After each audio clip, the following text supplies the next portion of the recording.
But underneath of that, there's a deep understanding every single high-level hypnotist I've ever met embodies and gets implicitly.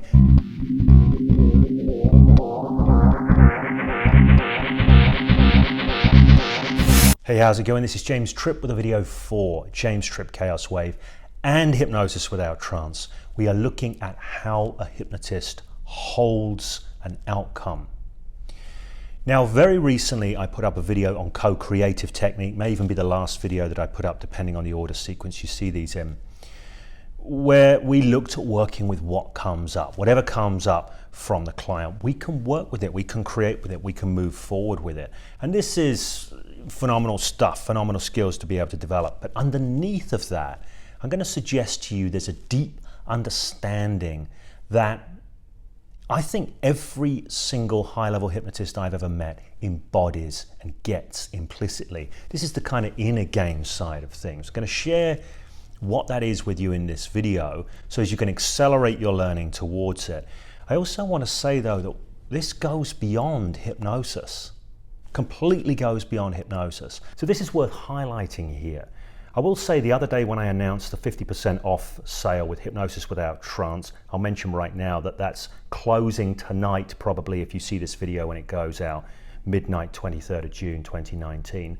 But when I announced this on Facebook, I got a number of comments. One of the comments, one that really resonated with me, was from Michel-Ange K. Michel-Ange says, I bought this several years ago and it rocked my world, changed my thinking about hypnosis and about life.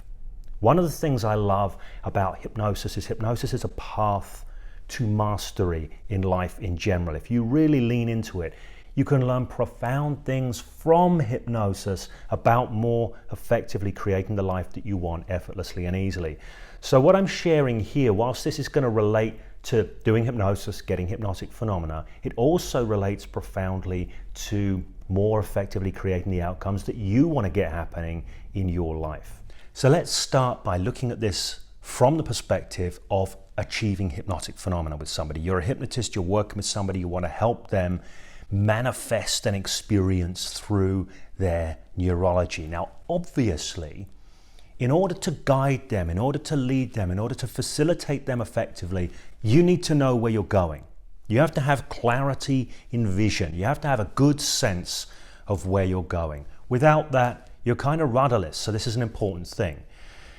But there's a downside to this. One of the things that comes up very often is people, when they're learning hypnosis, when there's certain stages of development as hypnotists, they can get really caught up in the idea that this is what I have to get, this is what must happen, and if it doesn't happen, it's terrible, and they end up wanting it too much, needing it too much, becoming too egoically and emotionally attached to it.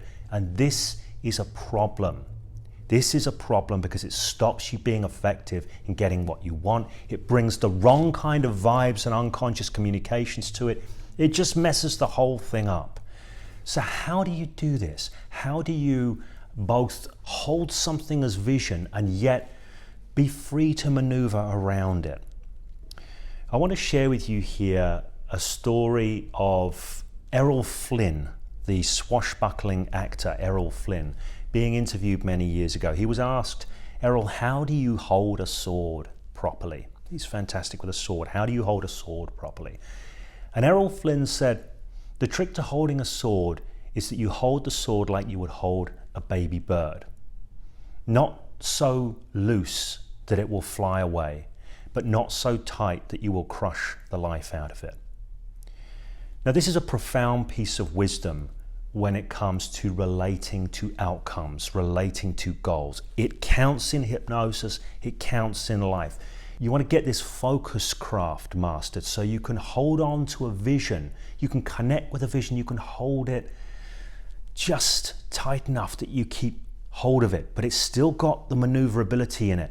You're not crushing the life out of it, but it's not so loose that it flies away. So you want to be able to do this with hypnosis. So what is the trick of it?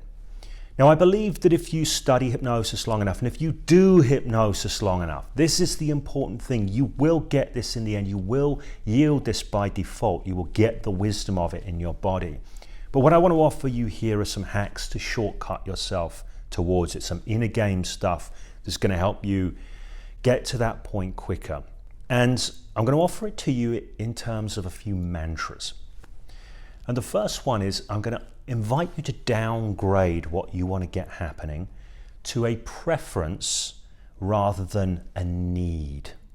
A preference rather than a need. So if you're going to, for example, get someone to experience a hand stick, downgrade it to a preference, maybe even a strong preference. You would prefer for them to have this experience. But there is no rule in the universe that says they must.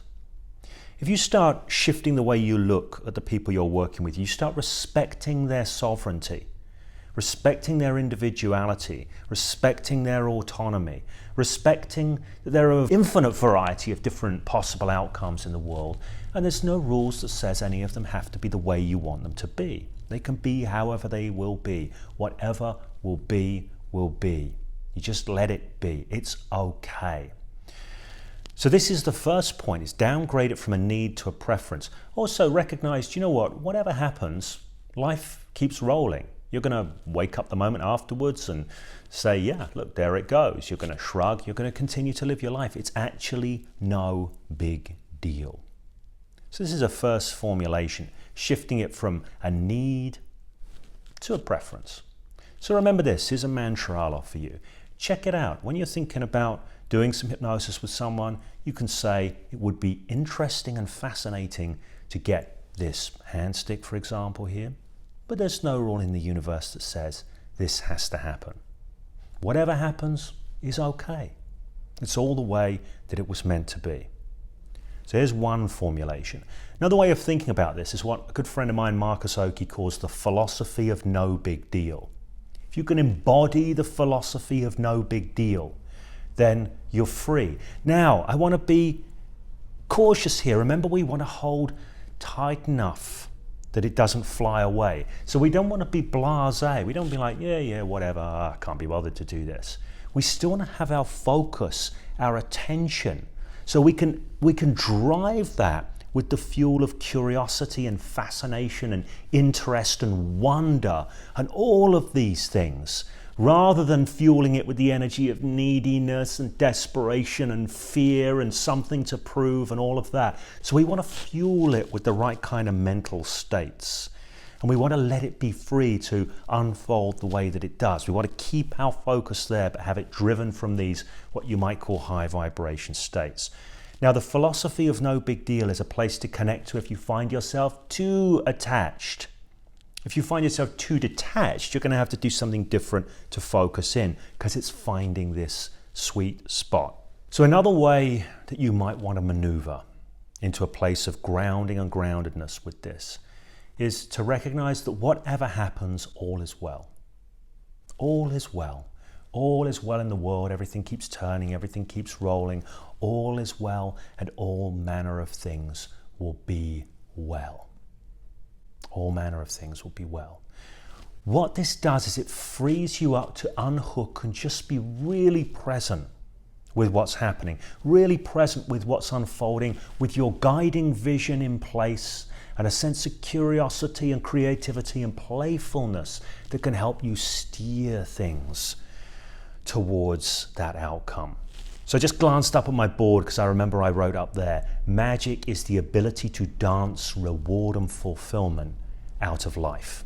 So the ability to dance an outcome out of a set of circumstances. This is what I would invite you to start embodying as you approach your craft of eliciting phenomena, facilitating mind shifts in people and all of this kind of thing. So this is the place you want to be. When it comes to doing hypnosis, people often focus a lot on the technical skills. I think this is a valuable thing. My no-fail protocol, for example, in the Hypnosis Without Trance store, that's all about technical maneuvering. If-then trees, decision trees, if this, then this. So you always know where to go, but underneath of it, that's what's more important. Your grounding, your groundedness, your focus, the states you bring yourself. You will get there if you hang in the game as a hypnotist. But what I'm wanting to do here is connect you more rapidly with that, give you a sense that there's something here to be connected with so you can lean more in that direction, get there more quickly. So how does this relate to life? Well, it relates to life in a great many ways. First of all, look at making a change in your life. If you look at the work of Milton H. Erickson, one of the things that he wanted to do is he wanted to make sure that people were not too grabby, needy and attached, too pushing for their outcome, too struggling for their outcome. So he would want to seed a lot of ideas, seed a lot of possibilities, but then get their conscious mind to back off. It's like focus and then back off. Why would he do this? Focus and then back off. Because there's something in that sweet spot, not too tight, not too loose. One thing that Erickson would do, you get these stories of Erickson giving people the task of climbing Squaw Peak. I think the reason he did that was to give them something that kept them focused on action, focused on doing, kept them engaged in a change process, but had nothing to do with the content of the change process, so they wouldn't grab too tightly. It's a device, it's a focusing tool that keeps focus and engagement with a lightness, because you can't get into the details, you can't get hung up on the details. What's climbing Squaw Peak got to do with me transcending anxiety, right? Doesn't seem to add up, but it's a way of keeping focus and attention, enough grip, but enough looseness. Another area you might see this, if you've ever learned mnemonic techniques, I use mnemonic techniques to remember things. One of the first lessons I learned in mnemonic techniques is once you formulate something mnemonically in your mind, don't try and hold on to it. Make the formulation, let go of it.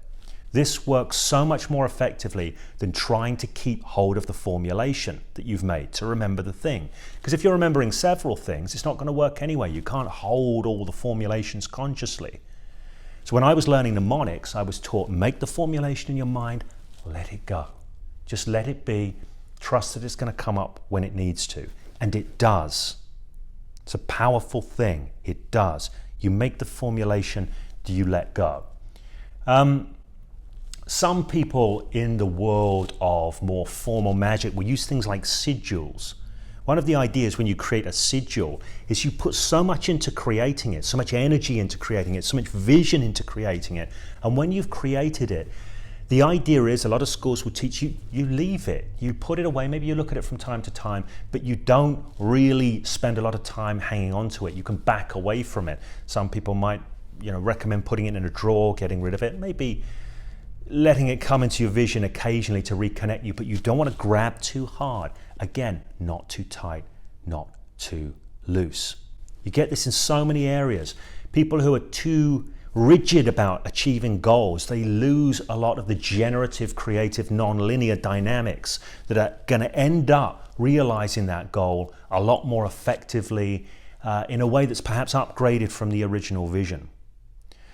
So there's all manner of reasons why I personally believe what I've learned from hypnosis about not too tight, not too loose, plays into my life and plays into my ability, my own focus craft, if you like, in life, that operates with regard to creating the results that I want to create in the world. There's something really deep in this that hypnosis can really help you connect with. It will make you more effective in the long run. As you get into this, you connect with this, at realizing the outcomes that you see for yourself, for the people who are important to you, in the world that you engage with.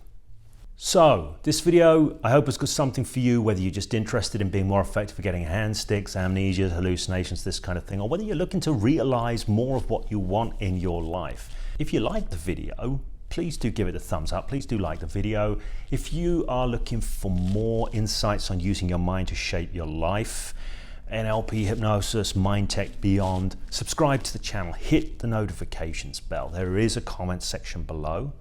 That is the vehicle by which this conversation can continue. So please do share your feedback.